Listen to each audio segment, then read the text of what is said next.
Selamat pagi anak-anak, selamat berjumpa kembali dalam PCC sesi selanjutnya. Mudah-mudahan kalian juga masih diberi sehat, semangat, rajin untuk semuanya. Tapi tolong, ini saya banyak yang lihat sekolah di rumah hampir 1 tahun.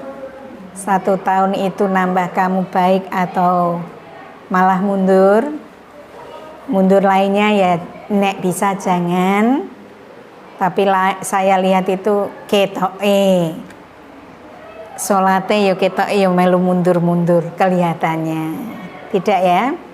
Nah, mari sebelum kita mulai kita baca suratul Fatihah untuk Bapak Ibu kalian yang mengampu kalian, semoga diberi kesehatan, keberkahan, kelancaran dalam hal apapun.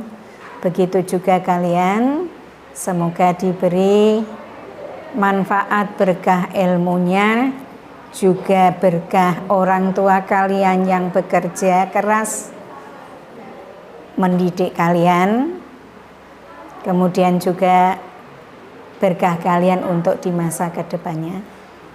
A'udzubillahi minasyaitonirrajim. Bismillahirrahmanirrahim.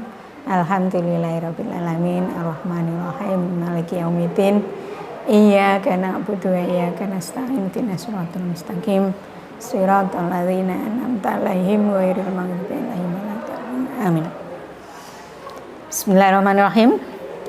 Kita menginjak materi selanjutnya. Kalau kemarin kita membahas tentang bagaimana perkembangan zaman kita, kemudian bagaimana perkembangan masyarakatnya di masa itu, kemudian suku apa dan nenek moyangnya itu dari mana, sudah kita simak meskipun sedikit ya. Mudah-mudahan kamu pun penasaran, jadi kamu membuka buku atau materi yang ada kaitannya ini. Selanjutnya kita adalah beranjak bagaimana kehidupan masyarakat pada masa itu setelah mereka mengenal kepercayaan, mempercayai apa yang harus mereka kagumi karena mereka punya nilai lebih, kelebihan dari mereka masing-masing. Nah, kehidupan masyarakat Indonesia pada masa aksara, yaitu pada masa Hindu-Buddha, yang kita simak itu dulu. Nah, Indonesia itu mulai berkembang pada zaman kerajaan Hindu-Buddha, itu berkat hubungan dagang dengan negara-negara tetangga maupun yang lebih jauh, yaitu India. Kemudian mungkin Tiongkok dan wilayah Timur Tengah. Kalau Timur Tengah ini nanti perubahan masa zaman Islam, masuknya Islam. Nah, pada masa ini, pada masa Hindu-Buddha, muncul 2 kerajaan besar yang ada di Sriwijaya dan Majapahit, yaitu pada abad ke-7 hingga abad ke-14. Ini luar biasa lamanya. Nah, kerajaan Buddha Sriwijaya ini sangat pesat di Sumatera. Mungkin kalau kita masih ada sandiwaranya sampai sekarang bisa diputar, yaitu Saur Sepuh. Itu adalah menggambarkan bagaimana kesaktian orang masa dulu dan perkembangan agama di masa itu, ya. Nah, bagaimana masuknya kebudayaan Hindu-Buddha di Indonesia?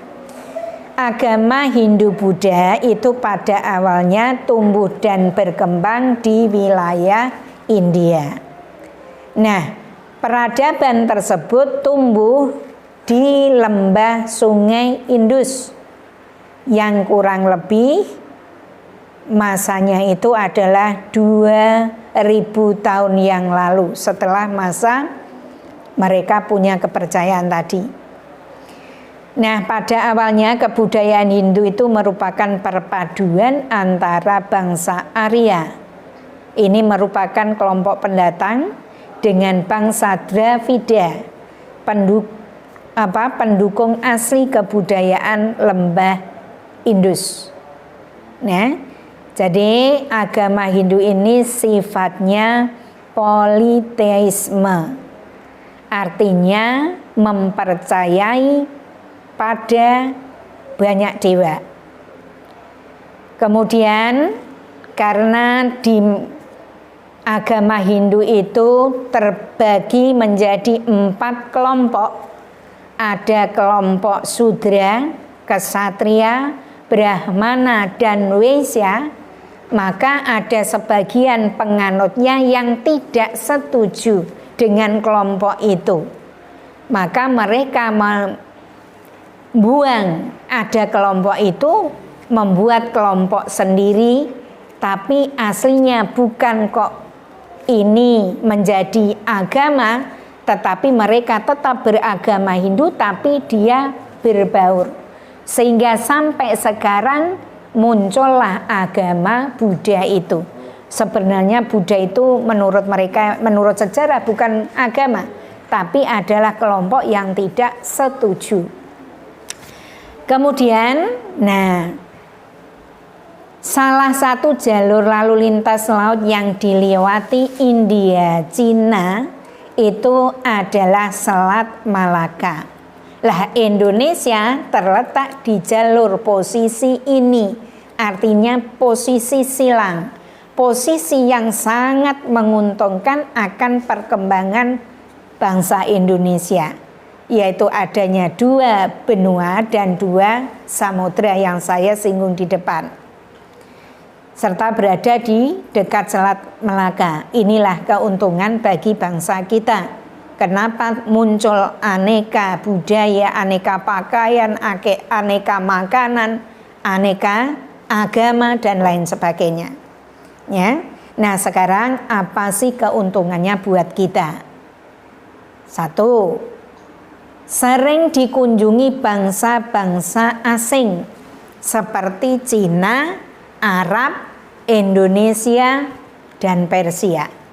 Mereka saat datang ke sini membawa budaya dan kebudayaan mereka masing-masing. Orang Indonesia saat itu sudah ada yang banyak yang kaya, sehingga tidak mungkin mereka pun tertarik dan membelinya. Dan yang bisa membeli itu orang tertentu, mungkin tertarik pakaiannya, mungkin tertarik hasil karyanya berupa permadani atau mungkin perhiasan dan lain sebagainya. Kemudian yang kedua, kesempatan melakukan hubungan perdagangan internasional itu terbuka lebar. Kita tahu Indonesia itu menghasilkan, memiliki kekayaan alam yang begitu luar biasa.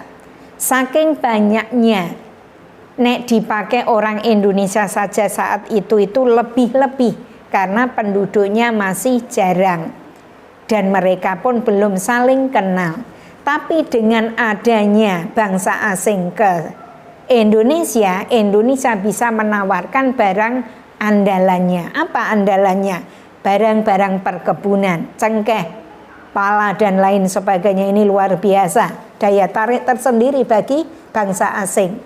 Belum alamnya yang begitu indah, sehingga mereka saling bertukar barang-barang ini. Kemudian, pergaulan dengan bangsa-bangsa lain makin luas. Penduduk pesisir tidak lagi berbahasa aslinya, mereka bisa berbahasa dari siapa mereka yang datang. Bisa berbahasa Cina, India, dan lain sebagainya. Tapi mereka masih menggunakan kehidupan kebudayaan aslinya. Kita belum membahas tentang bangsa Timur Tengah. Kemudian pengaruh asing masuk ke Indonesia. Nah, ini pengaruhnya luar biasa, yaitu saat itu yang mereka bawa itu kan ajaran Hindu Buddha. Ini sangat cepat mereka, masyarakat Indonesia berpengaruh. Kenapa sampai begitu besarnya orang Indonesia menganut agama Hindu? Karena ternyata di Indonesia sudah ada mengenal kepercayaan tempat-tempat dewa-dewa, orang-orang yang hebat, dan lain sebagainya. Ternyata orang Hindu India dan Cina yang masuk ke sini ajarannya mirip, tabur bunga dan lain sebagainya mirip, sehingga sangat menarik bagi para penduduk aslinya. Ini dibuktikan dengan munculnya kerajaan-kerajaan besar Hindu Buddha yang peninggalannya sampai sekarang masih ada, ya. Nah, keterlibatan bangsa Indonesia dalam kegiatan perdagangan dan pelayaran internasional inilah menyebabkan timbulnya adanya percampuran budaya. Nah, India ini merupakan negara pertama yang memberikan pengaruh kepada Indonesia dalam bentuk budaya Hindu. Sebelum Cina masuk ke sini, orang India sudah masuk ke sini. Siapa yang masuk? Satu adalah para Brahmana tadi. Brahmana itu orang yang pemuka agama. Memang tujuan mereka itu menyebarkan agamanya.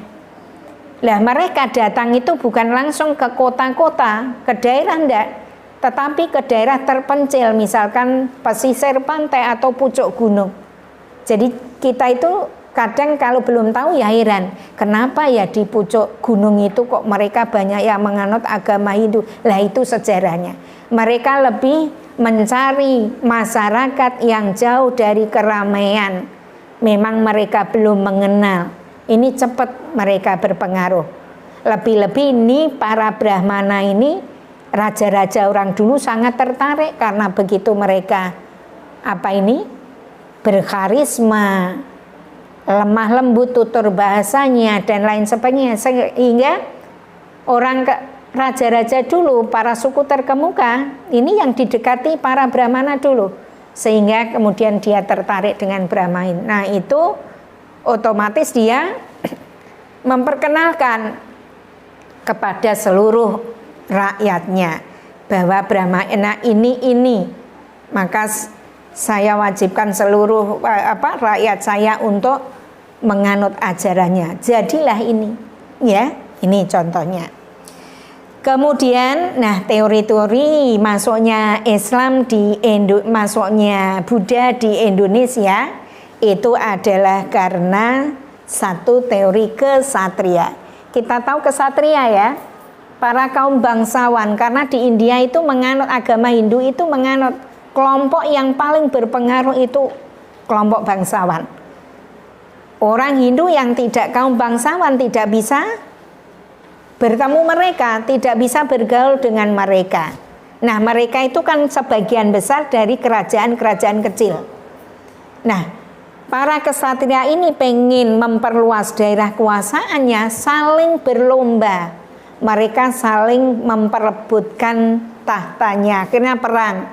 Nah bagi kerajaan yang kalah perang itu, mereka kemudian sak punggowone, sak pengikuti ikut melarikan diri para rajanya. Itulah mereka bertempat di suatu tempat yang dianggap nyaman.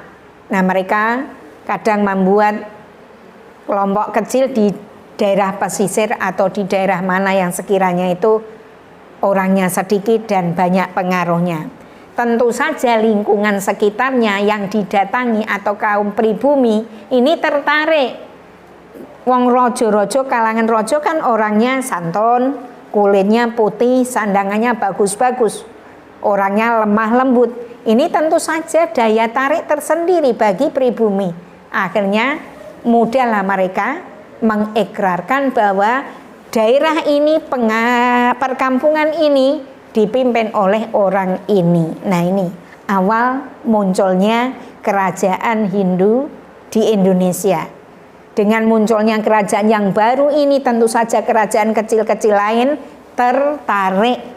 Mereka kemudian menjalin hubungan, menikahkan anaknya dengan anaknya, hingga kerajaan ini yang belum menganut agama Hindu akhirnya menganut. Terus berlangsung seperti itu.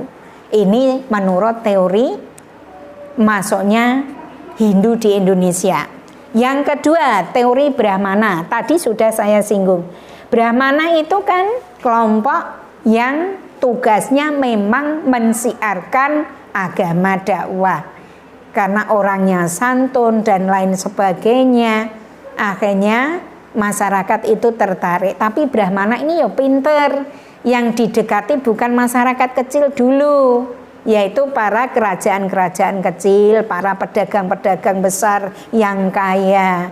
Baru nanti mereka ke penduduk kecil. Akhirnya adalah agama Hindu muncul. Kemudian teori Vaishya. Ini teori Vaishya ini masuk di Indonesia. Ini proses masuknya Hindu di bawah pedagang India. Tadi kan pedagang India kan yang masuk di sini kebanyakan kan India sudah Islam. Itu nanti istilahnya namanya India Gujarat. India yang sudah tercampur dengan Timur Tengah. Baru masuk ke Indonesia, dia beragama Islam, terus berpengaruh bagi warga Indonesia. Ini Hindu masuk di Indonesia ini adalah dipengaruhi oleh para Vaishya, yaitu para kaum dagang. Orang-orang ini pedagang biasanya kan kaya-kaya, pakaiannya bagus-bagus. Lah pedagang ini biasanya kan nek dodol ora kok begitu payu langsung pulang ndak. Dia harus bermukim untuk 3 bulan atau 1 tahun di tempat itu. Nah tentu saja selama 1 tahun penduduk asli kan melihat tingkah laku mereka, kebiasaan mereka, kemudian budaya mereka. Akhirnya mereka tertarik. Lambat laun ada yang mengikutinya. Tetapi mereka ini setelah 1 tahun bermukim di sini, mungkin mereka itu sudah menikah dengan orang kampung.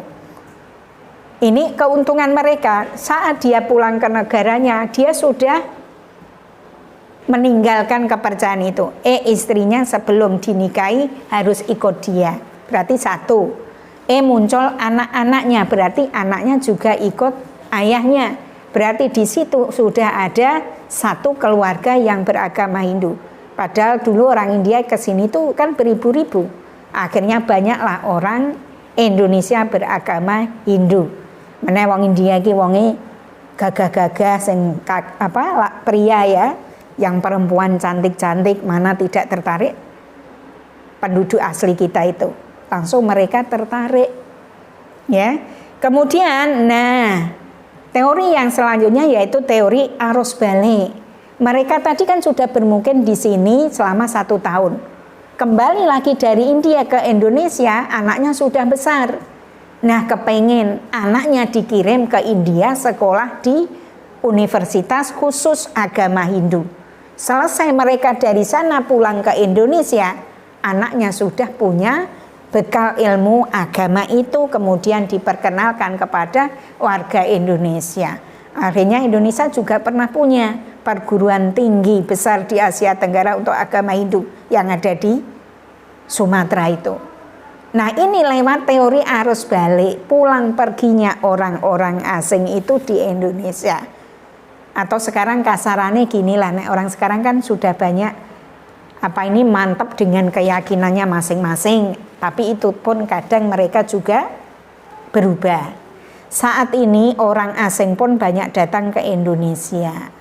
Lah pada saat datang ke Indonesia berapa tahun? 3 tahun, 5 tahun. Untuk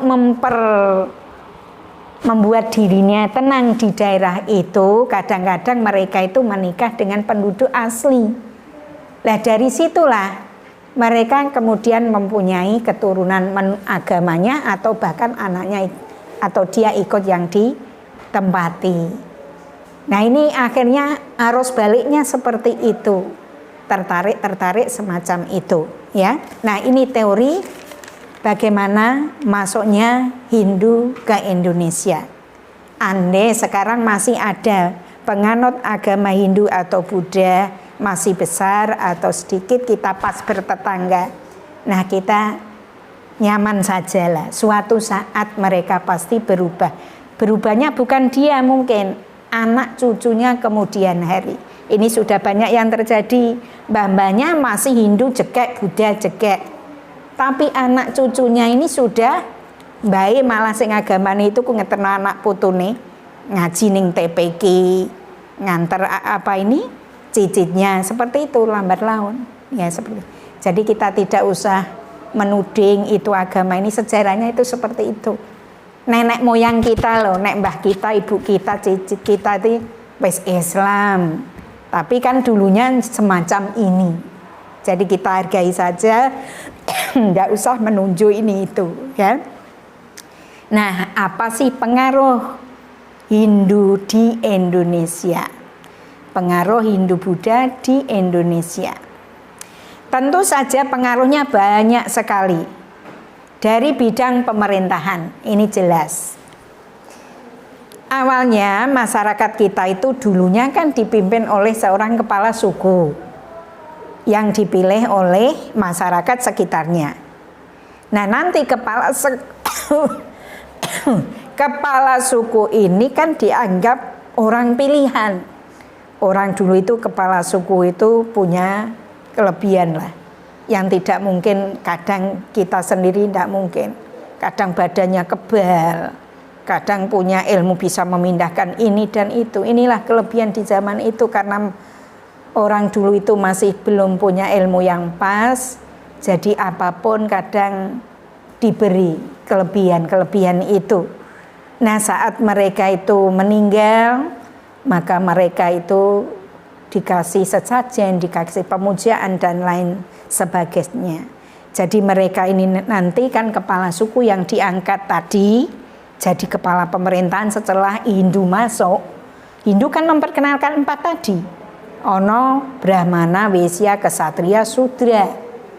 Nah, ini akhirnya membuat masyarakat kita, kepala suku kita itu menjadi melihat, oh berarti kita harus melihat keadilan. Masyarakat kita ternyata ono sugih, ono randuwi, ono dan lain sebagainya. Akhirnya dia bisa membagi, berlaku adil, berlaku bijak dari orang Hindu, ajaran orang Hindu tadi, ya. Namun pada akhirnya ini tentu saja ada perubahan, di mana kedudukan kepala suku itu digantikan oleh raja yang, nah ini tadi suku tadinya kan nganut Hindu, apa kepercayaan. Setelah diangkat jadi raja, didekati oleh Brahmana tadi, akhirnya menjadilah dia Hindu, dan seluruh rakyat di sekitarnya juga harus menganut mereka. Akhirnya seorang suku yang jadi raja ini kemudian mau tidak mau harus punya keadilan, kebijaksanaan, mengingat dia raja itu rakyatnya werna-werna, harus itu, ya. Kemudian ada pengaruh lain masuknya Hindu Buddha, yaitu bidang sosial. Ya tadi kembali, masyarakat Hindu kan dikenal 4 kasta. Jadi mereka ini nanti juga harus berbuat baik kepada lapisan masyarakat yang beda-beda. Jadi mereka harus berbuat sosial, berbuat baik kepada orang-orang di sekitarnya, tentu saja diteladani oleh sang raja tadi, sang suku yang diangkat menjadi raja tadi, ya. Jadi sangat berpengaruh bagi masyarakat. Kemudian bidang ekonomi. Nah, tadi mereka kan hidup di sekitar timur pantai Sumatera. Nah, ini tempat ini menjadi jalur perdagangan ramai yang dikunjungi oleh berbagai daerah-daerah atau dikunjungi oleh berbagai negara asing. Nah, selanjutnya tentu bagi penduduk pribumi merasa bisa melakukan kegiatan ekonomi lewat dagang. Apa hasil bumi mereka tawarkan ke orang asing tadi, orang asing juga begitu. Akhirnya mereka saling bertukar, akhirnya mereka saling menguntungkan, saling memesan, dan mereka saling menerima kiriman. Ini membuat mereka kehidupan ekonominya berubah. Makanya orang-orang dulu yang ada di sekitar daerah ini, apalagi ada kerajaan ini, pasti luar biasa makmurnya. Bidang agama tentu saja. Pengaruh agama ini sangat kuat sekali. Semula mereka menyembah laut, matahari, gunung, atau ada dan lain sebagainya, mereka juga mulai mengenal agama tatanan baru meskipun arahnya hampir sama, ya. Kemudian bidang kebudayaan jelas. Kita semula ini kebiasaan hasil karya kan apa adanya orang kita dahulu. Tapi dengan munculnya orang asing ini hasil karya mereka, budaya mereka ini tentu saja berbeda. Dari segi seni mungkin saja ngerti wong India kae iso ngene, wong Cina iso ngene, wong Indonesia kok bisa begini. Buatlah masakan misalkan. Indonesia itu banyak sumber daya alam. Apa masak apa iso jani. Tapi begitu adanya bangsa asing masuk, masakannya ini itu, kita bisa tiru. Capcay orang Cina mesti pakai daging babi, tapi kalau kita orang Indonesia tidak usah pakai daging babi. Daging ayam kan bisa, wong sayurnya ada di kita. Nah, ini akhirnya budaya kuliner. Ini Indonesia luar biasa. Ya, masak-masakan apa, buat kue apa, ini ternyata ada pakaian. Pakaian juga begitu. Kita orang Indonesia pakaian setiap suku kan punya. Tapi begitu muncul adanya orang asing, pakaian kita berubah dari segi motifnya, dari segi budaya, modelnya, warna. Tapi dengan orang India datang, dipadukanlah pakaian mereka, bahasa kita sebenarnya bahasa ini. Tapi karena ada banyaknya orang masuk di sini, sukunya pun berbeda-beda, akhirnya muncul bahasa dari suku mereka itu beda-beda. Suku Dayak bahasanya ini karena pengaruh dari mereka.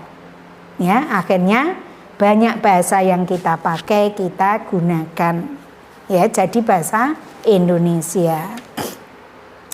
Kemudian, selain itu Indonesia juga punya budaya itu tadi kan banyak, ya, lewat sisi seni bangunan, arsitek rumah.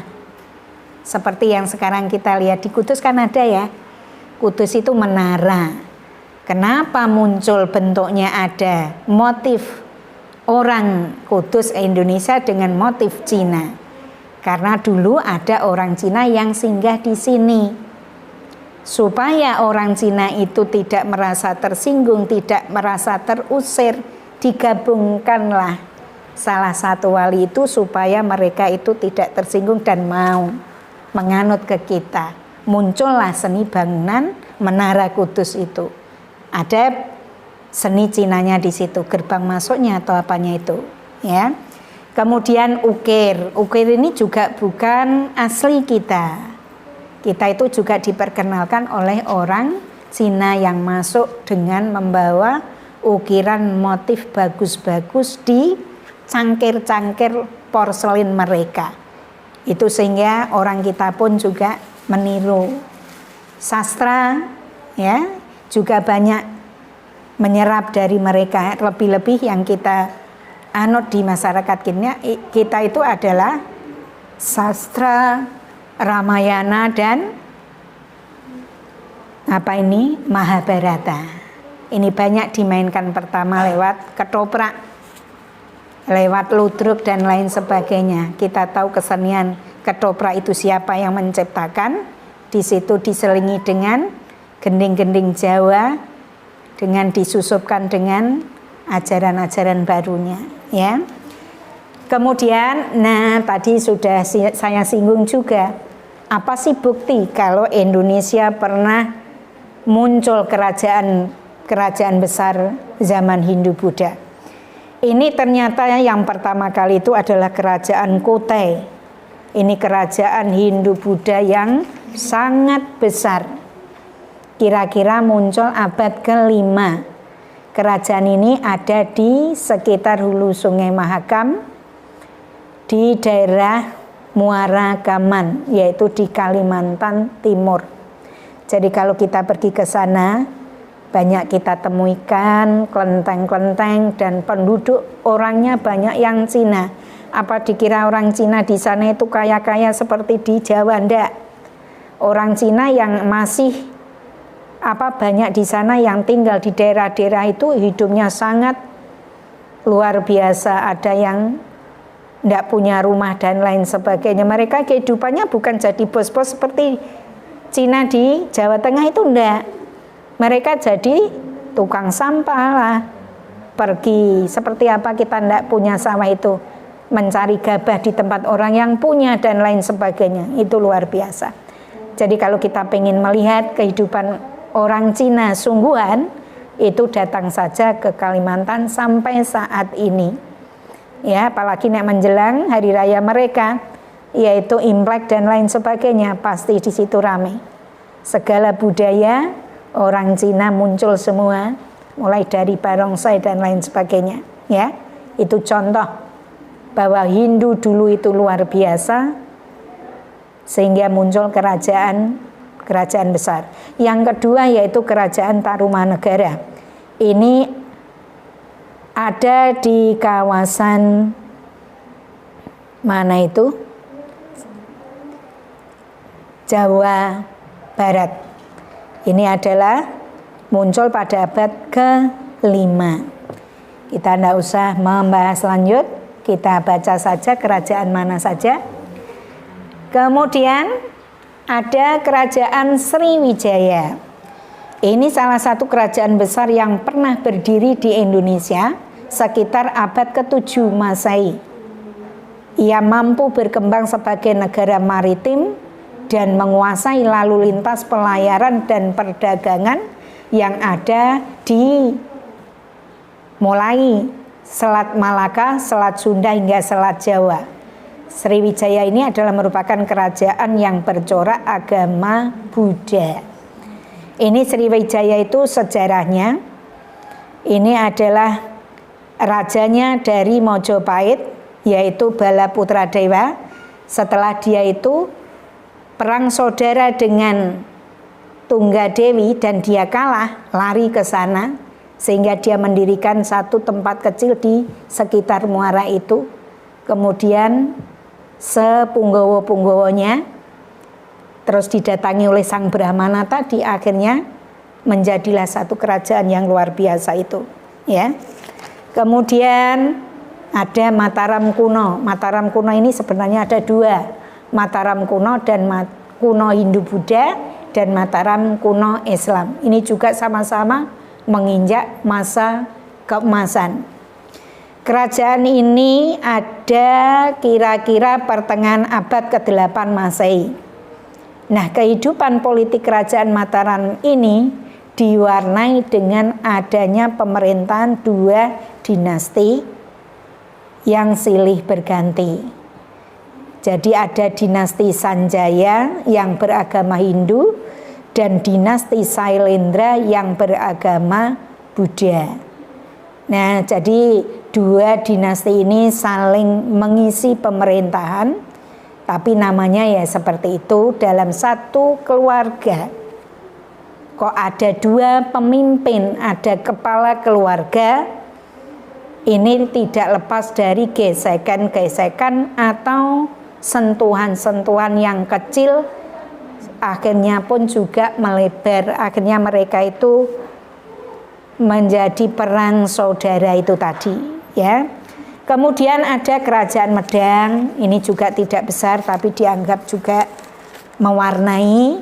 Ada Kediri. Kemudian di daerah Kediri ini mulai muncul budaya-budaya yang ditinggalkan, entah itu berupa sastra atau yang lebih banyak itu adalah sastra.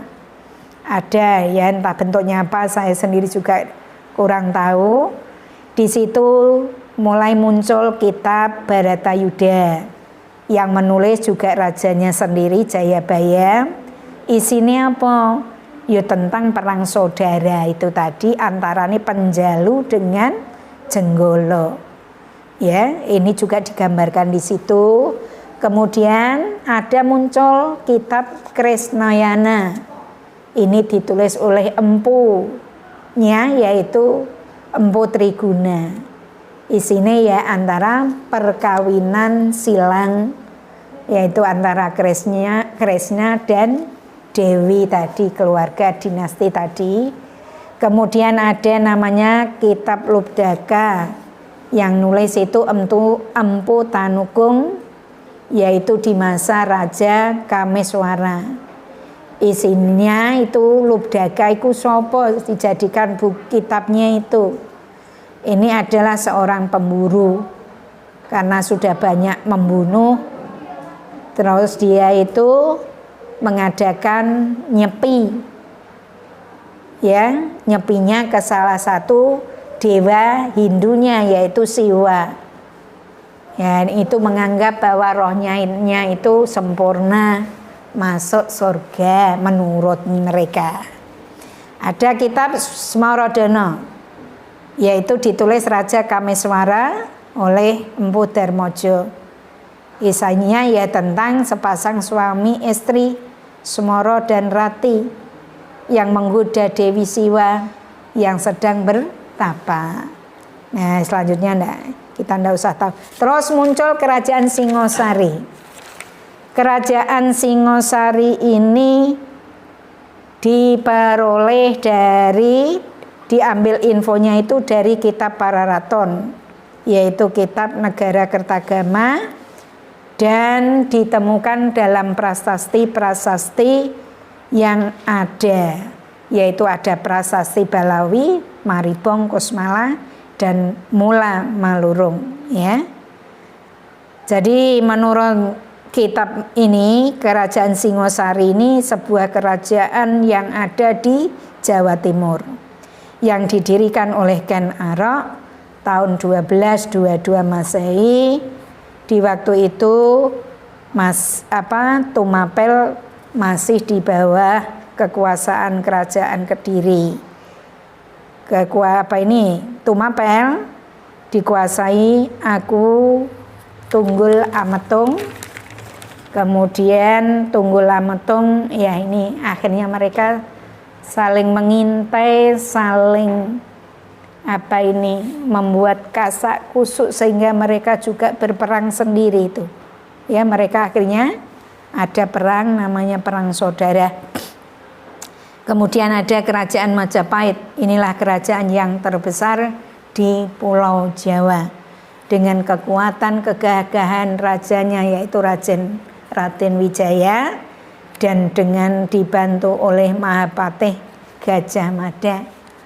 Akhirnya mereka ini juga bersilih tegang dengan para punggawa, para orang dalam, ya, sehingga terjadilah perang saudara yang dikenal dengan perang Paragreg, ya, dan mengakibatkan ke belakangnya Majapahit ini semakin melemah.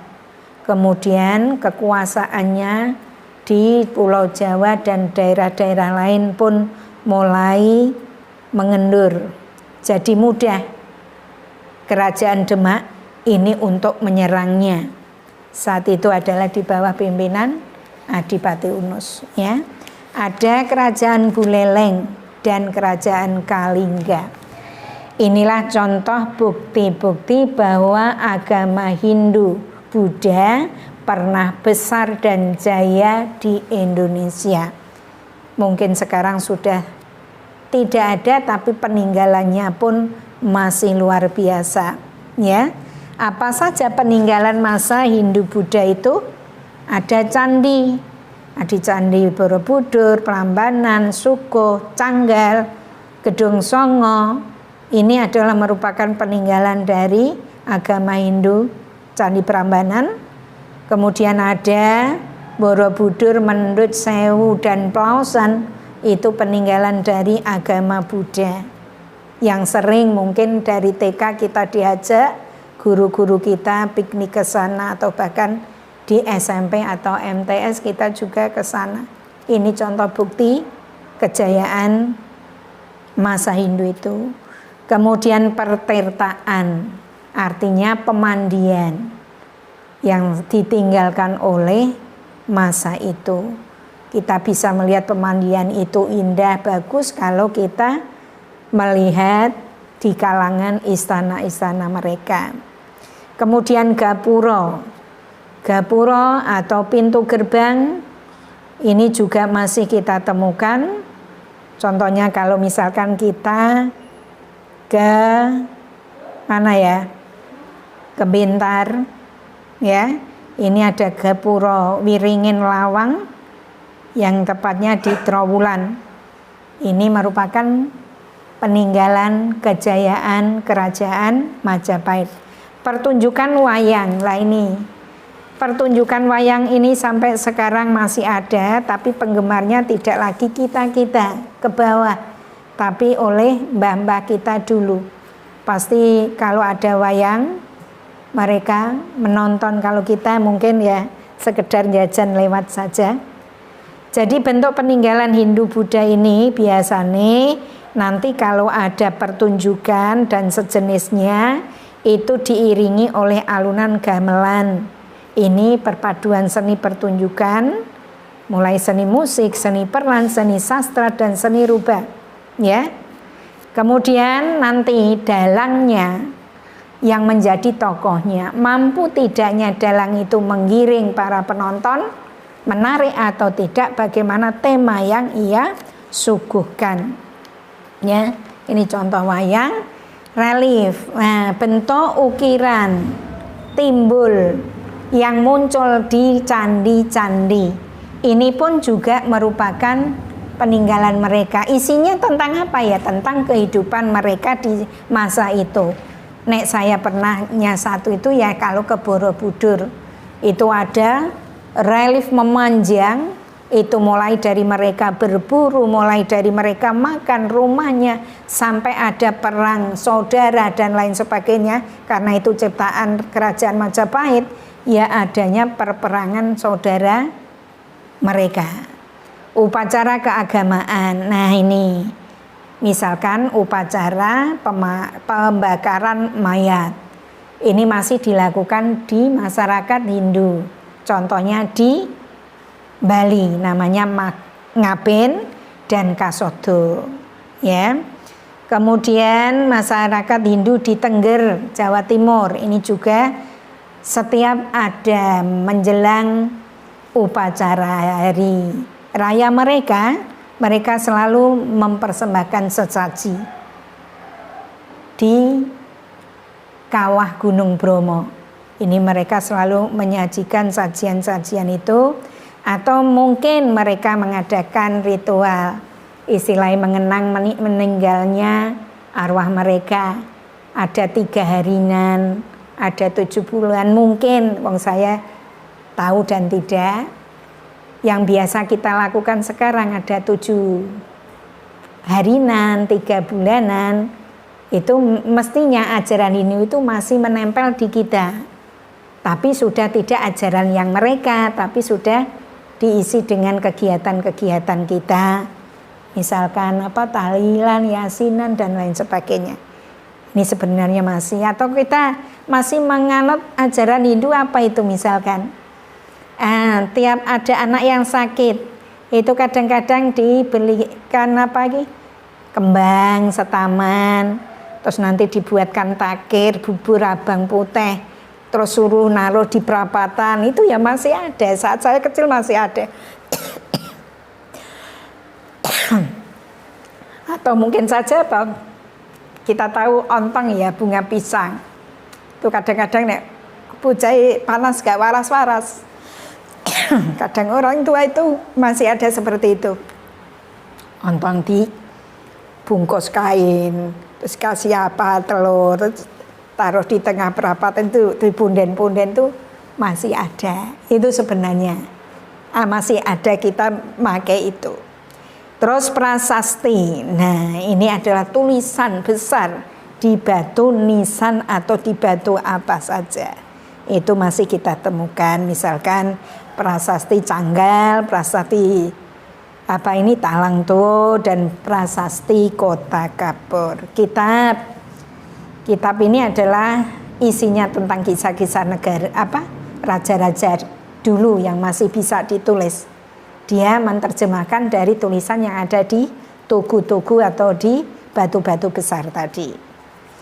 Kemudian patung-patung atau arca, ini juga kita temukan banyak ya. Jadi itulah anak-anak beberapa peninggalan yang menunjukkan bahwa masuknya Hindu Buddha di Indonesia itu mempunyai pengaruh dan mempunyai peninggalan-peninggalan yang sangat luar biasa, meskipun saat ini untuk mencari atau memperbaiki tentu saja membutuhkan dana yang luar biasa. Coba kita contoh saja, Borobudur itu dibuat pada masa kerajaan Majapahit. Begitu megahnya, begitu indahnya, begitu kokohnya. Padahal dulu belum ada rancangan bangunan pakai besi beton, belum ada apa-apa, tapi mereka membuatnya luar biasa. Kokohnya luar biasa. Pakai lem apa kira-kira? Nah, ini kita semua tidak tahu. Inilah kelebihan, ketangguhan, mungkin kekeramatan bagi orang-orang zaman dahulu meskipun mereka beragama seperti itu. Demikian anak-anak, mudah-mudahan bermanfaat bagi kalian. Kalau memang nanti ada tugas, ya, ini kalian bisa mengerjakan ya di link video di bawah ini. Sekian, assalamualaikum warahmatullahi wabarakatuh. Pirang menit mas nyecap. Akhir tak.